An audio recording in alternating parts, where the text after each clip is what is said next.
ये बैठक थी बीजेपी के ब्राह्मण विधायकों की। आखिर बैठक का एजेंडा क्या था? दरअसल आपको याद होगा, अगस्त का वो महीना था जब ठाकुर विधायकों ने बैठक की थी। लेकिन कहीं ऐसा तो नहीं कि सहभोज के नाम पर यह सहयोग की बैठक चल रही हो।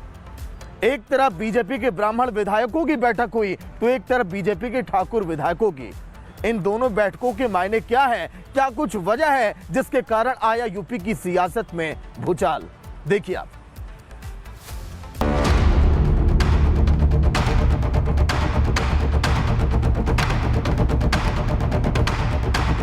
उत्तर प्रदेश में यूं तो जातीय सम्मेलनों पर पूर्ण विराम लगा है। अगर कोई जाति आधारित रैलियां करे, गाड़ी पर जाति का स्टिकर लगाए तो उस पर एफआईआर की जा सकती है।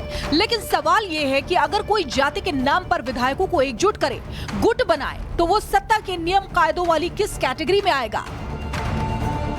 विधायकों के जुटाव और एकजुटता की इन दो तस्वीरों को देखिए। एक तस्वीर 23 दिसंबर की है जिसमें बीजेपी के ब्राह्मण विधायकों ने सहभोज का आयोजन किया, तो दूसरी तस्वीर अगस्त 2025 की है जब यूपी के ठाकुर विधायकों ने कुटुंब के नाम पर एकजुटता दिखाई थी। ब्राह्मण विधायकों की सहभोज वाली बैठक कुशीनगर से बीजेपी विधायक पंचानंद पाठक ने बुलाई थी। जमावड़ा पीएन पाठक के लखनऊ आवास पर लगा था। दावा है इस सहभोज में बीजेपी के करीब 40 ब्राह्मण विधायक शामिल हुए और फिर सहभोज को लेकर 40 से ज्यादा दावे किए गए।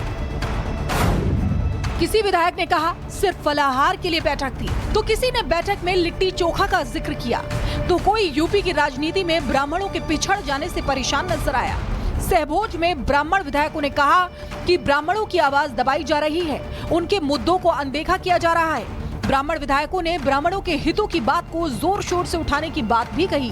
साथ ही ब्राह्मणों की आर्थिक मदद के लिए फंड जुटाने के ब्लूप्रिंट पर भी चर्चा हुई। कुल मिलाकर बैठक का मूल यही निकला कि यूपी की राजनीति में ब्राह्मणों की हिस्सेदारी ने 27 के चुनाव से पहले हलचल मचा दी है। परसों तय हुआ था कि बाटी चोखा का कोई सहभोज करे, तो संयोग मात्र था कि वो घर हमारा तय हो गया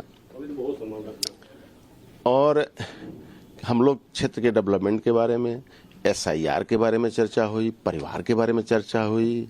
केवल मात्र यही बात है। ब्राह्मण ताकत कहाँ दिखाता है साहब? ब्राह्मण ताकत तो नहीं दिखाता। ब्राह्मण सनातनी है और ब्राह्मण धर्म का प्रचारक है। 3 बार के लोकसभा के चुनाव में, 2 बार के विधानसभा के चुनाव में भाजपा को मतदान किया, आगे भी भाजपा को मतदान करेगा। और उसी को लेकर के हम लोग बैठक करके अगर कहीं ब्राह्मणों में नाराजगी है, कहीं कोई दिक्कत है, उसको ठीक करके 2027 में फिर से ब्राह्मण मतदाता भाजपा को मतदान करे, उसको लेकर के हम लोग बैठक किए। सवाल तो ये है कि यूपी में ब्राह्मणों की गोलबंदी के मायने क्या हैं? क्या ये बैठक महज फलाहार और लिट्टी चोखा का स्वाद लेने के लिए की गई थी, या फिर बीजेपी के ब्राह्मण विधायक 27 के चुनाव से पहले पार्टी को अपनी हैसियत और ताकत का अंदाजा करा रहे हैं? क्या ब्राह्मण विधायकों ने 2027 के विधानसभा चुनाव की बिसात बिछा दी है? क्या ब्राह्मण विधायक अपने समाज के हितों के लिए एकजुट दिखने की कोशिश कर रहे हैं? क्या ये सहभोज 27 के चुनाव से पहले टिकटों को लेकर दबाव की राजनीति का हिस्सा है?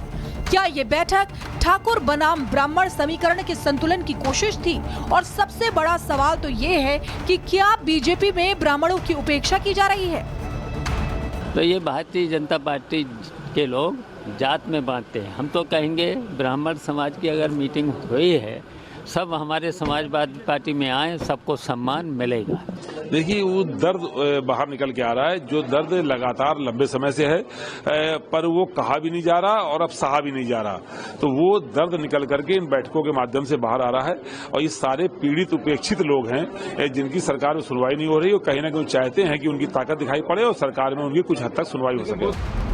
जातीय सम्मेलन पर रोक के बाद बीजेपी विधायक वर्ण व्यवस्था को ढाल बनाकर ब्राह्मण और क्षत्रिय के सम्मेलन कर रहे हैं, तो समाजवादी पार्टी पिछड़ा, दलित और आदिवासी के नाम पर 27 की जमीन तलाश रही है। Bureau report, Republic Bharat.